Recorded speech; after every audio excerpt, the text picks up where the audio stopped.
Bakit mo ginawa yon? I asked him. Ang alin? He innocently asked back, then he walked towards me and gave me a kiss on the cheek. Rafael, pati mo naman sina Patricia papatulan mo? Alam mo naman na babae sila, bakit mo ginanon? Nag-iisip ka ba? Mahinahong tanong ko sa kanya. Iniisip ko ang kaligtasan mo at sinisiguro ko lang na hindi ka nila ulit sasaktan. Vanessa, sana naman naiintindihan mo kung ba't ko ginawa yon. Inirapan ko siya. So are you forgiving me? He faced me.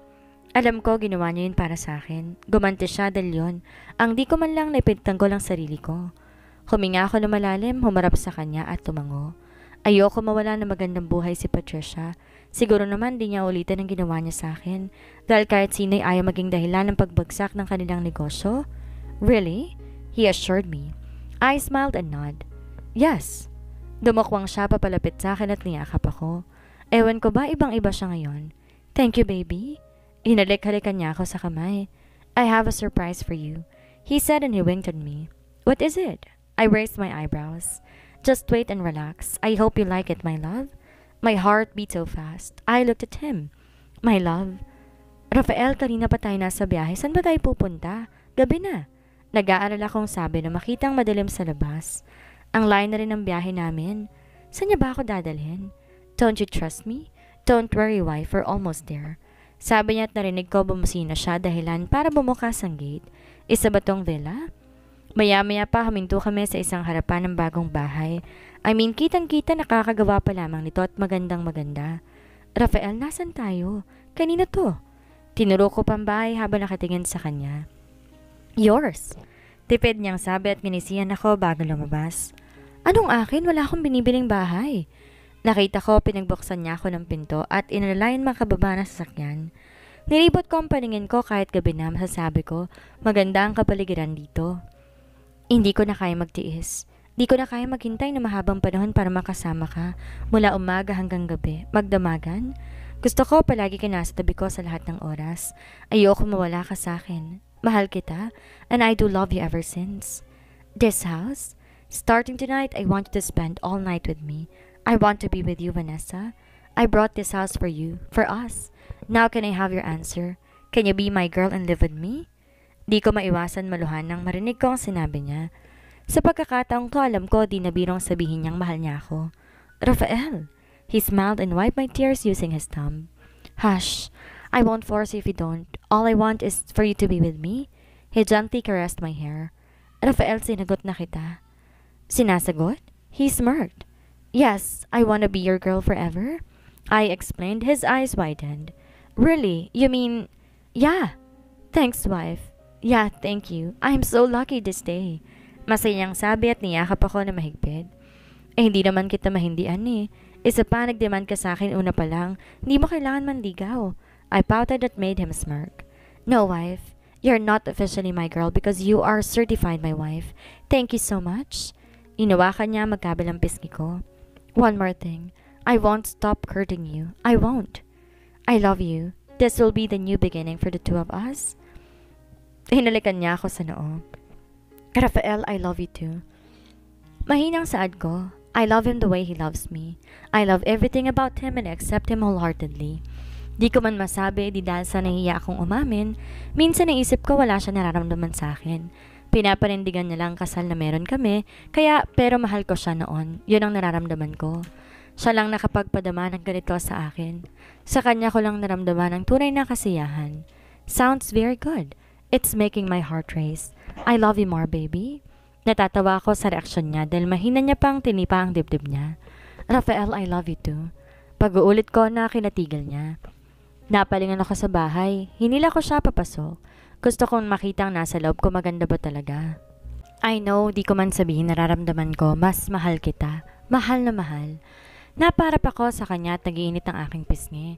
Grabe, balak niya ba ako patayin sa kilig? You're blushing. I heard him chuckled. Wife? Napalingan ako kay Rafael na nakaupo sa office chair niya dito sa kwarto namin, habang ako'y nasa sofa sa tabi niya.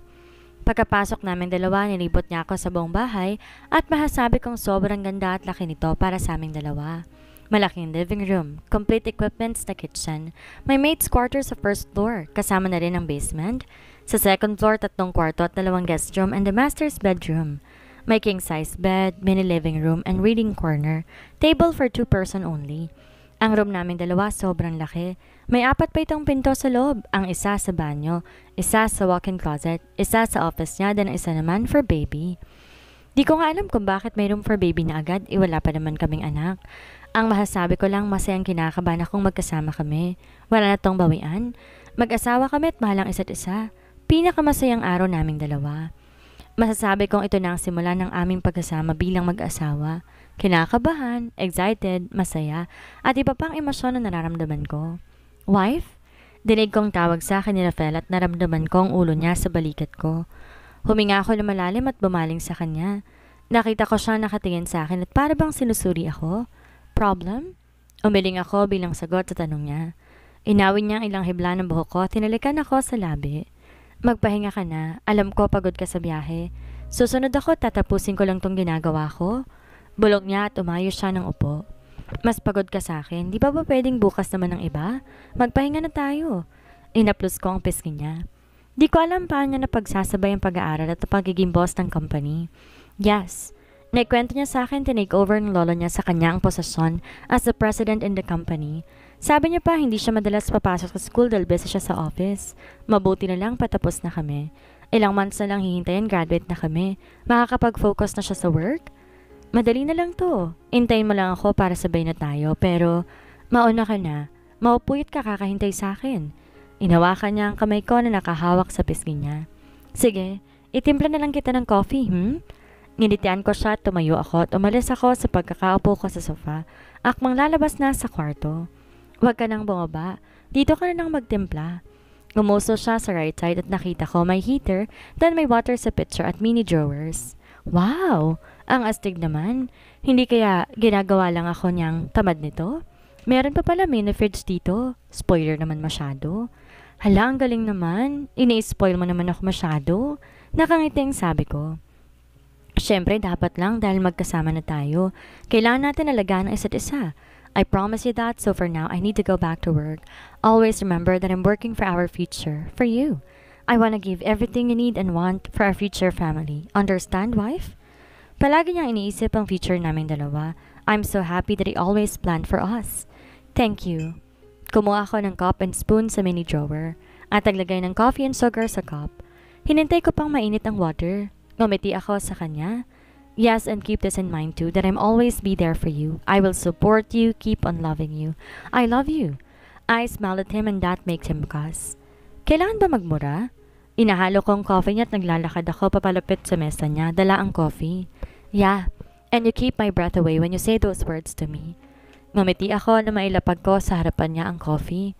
Lo, uwi mo naman. Magkape ka muna, kabalang yan. Bumalik ako sa kinaupuan at niyakap ang throw pillow. I am not. I just don't know what I feel when you said I love you. Maybe because I did not expect that you're gonna love me back. Or maybe this is the first I feel towards a woman and admit to myself that I'm taken to someone. Oh, so you didn't say I loved your expense, Patricia? I curiously asked him. Napakagatlabi ako na makita ko. Nag-iba at timpla ng kanyang mukha. Ano bang meron kay Patricia? Wife? Sorry, curious lang kasi ako. Ngumiti ako sa kanya. Para yun lang, ayaw niyang sagutin. Damot naman. Curious ako kung bakit sila di nagkatuluyan na magpakasal at kung sino talaga ang totoong Patricia. Like inamin sa akin ni Patricia na hindi siyang Patricia ang nakarelasyon ni Rafael. Sino ba kasi yun? Wife. Po.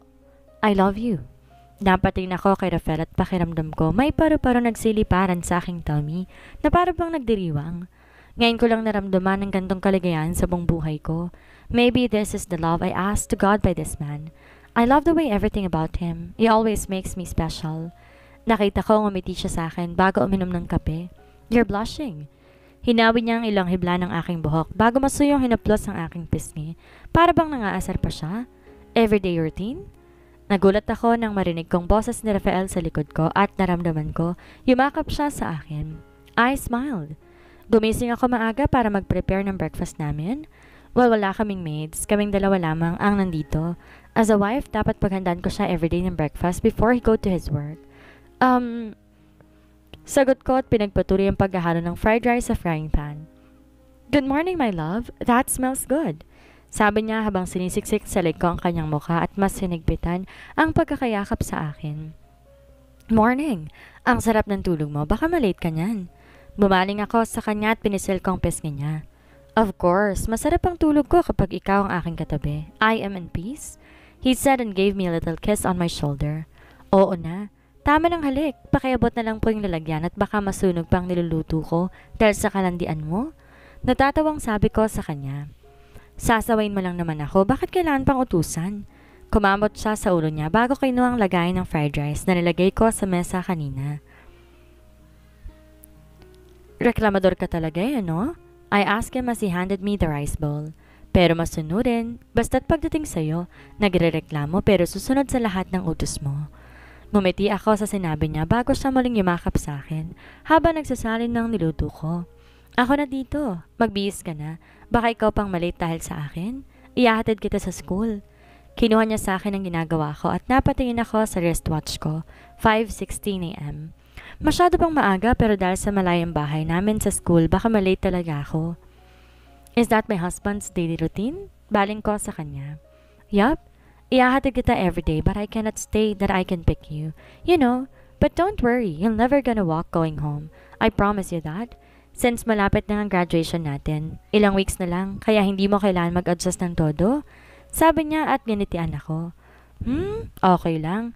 For sure naman na gagabihin, sasabihin ko na lang si Alexa na No, don't make a move about it. Let me handle it, okay? He cuts me off. Okay, hintayin mo ko. Then hurry up, he answered. Kagad ako naligo na makakita ko sa kwarto. Nakabihis na siya at kakain na lang and ready to go, habang hindi pa ako prepared. Pagkatapos kong maligo, kaagad din ako naglagay ng body lotion at nagbihis ng uniform ko, naglagay ng skincare and perfume. I brushed my hair and got my bag on the bed at bumaba na ako sa kitchen. Nakita ko pa may kausap siya sa phone at kagad na rin naman binaba na makita ko at ngumiti sa akin. Let's eat, love? Aya niya sa akin. Pinagugot niya ako na upuan bago siya umupo sa harap ko at talaga ng fried rice, egg, ham and fried chicken ang plate ko bago siya kumuha ng para sa kanya. Thank you, I said as I saw how caring man he is and how lucky I am. Don't mention it, love. Ubusin mo yan. Nginitian niya ako at nagsimula na kaming kumain. After eat, iniwan na namin ang hugasan sa sink dahil malilate na ako. Buti pa siya, 8 a.m. ang pasok niya sa company. Ako, 7 o'clock dapat nasa class na. Hindi pa naman namin naayos ang pinagkainan namin. Pero sabi niya everyday may pupuntang maid para mag-ayos sa bahay habang wala kami. Kaya hindi kami umuuwing makalat tulad ng pag-alis namin. Kagad din kami nakarating sa school kahit na ang kulit niya sa biyahe. Nang mahinto niyang sasakyan sa harap ng school, bababa na sana ako. Pero may narinig akong click at hindi ko maubusan ang passenger side. Rafael! Naiinis na baling ko sa kanya na hindi ko mabuksan. Yes, my love? He playfully asked me and smiled. Bakit mo nilock? Sinamaan ko siya ng tingin. Because you forgot something. He said and he moved his face closer to mine and he pointed his cheek. My goodbye kiss, he said and smiled as our eyes met. Oh God, what a handsome man in front of me. I gulp. Kanina ka pa kaya halik ng halik? Buksan mo na lang dahil pareho tayong malilate. I pouted. Iba naman yon. Ayos nang malate ako, ewan ko lang sa'yo. Sabi niya na kinasama ng tingin ko sa kanya. Oo na, sige na nga. Sabi ko, tinalikan ko siya sa cheek kung saan niya tinuturo na halikan ko siya. That's my wife, he commented and I heard the click of the sound again. It means bukas na ang pinto. Thank you. Masayang saad ko. Dinampot ko ang bag ko sa tabi ko at bubuksan ko na sana ang passenger side nang bigla niya akong higitin paparap sa kanya at hinalikan ako sa labi. Naramdaman kong bumukas ang pinto sa side ko dahil binuksan niya yon habang hinahalikan ako. I love you, he mouthed in between our kisses. I love you too, I answered and he gave me one snack on my lips again. Anday mo talagang alam? Alis na nga't baka malate ka pa eh. Inirapan ko siya. He answered nang makababa na ako ng sasakyan. Sinara ko ang passenger side bago mababa ng salamin nito kaya't nakita ko pa siya nakangiti sa akin. Ingat ka sa biyahe. I waved at him. I love you too, he answered and winked at me bago mabilis umalis sa harapan ko ang sasakyan niya. Baliw na talagang lalaking yun eh. Sabi kong ingat, sumagot ba naman I love you too? Nakangiti ako habang umiiling. Huminga ako malalim para ikalma ang sarili ko. Bago pumasok sa school at baka makita pa ako ni Alexa na ganito kasaya, baka kulitin pa niya ako. Kung anong dahilan kung bakit ako masaya na kinikilig. I heard a fake cough. Kagad na nanlaki ang mga mata ko nang lumingon to. Kung saan nanggagaling ang fake cough na makikilala ko kung sino mga naririto. Red, Rex, and Alexa. Blooming natin, Vanessa, my baby. Puna ni Red na para bang may nakakaasar ng ngiti sa labi niya.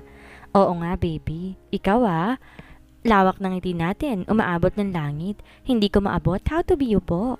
Nangaasar na saad ni Alexa at lumapit pa sa akin. Asawahin mo ko, maabot mo ang tuktok ng kaligayang sinasabi mo. Cool na sabi ni Rex na kinaubo ni Alexa na para bang nandidiri. Ayi! Asar naman ni Red sa dalawa.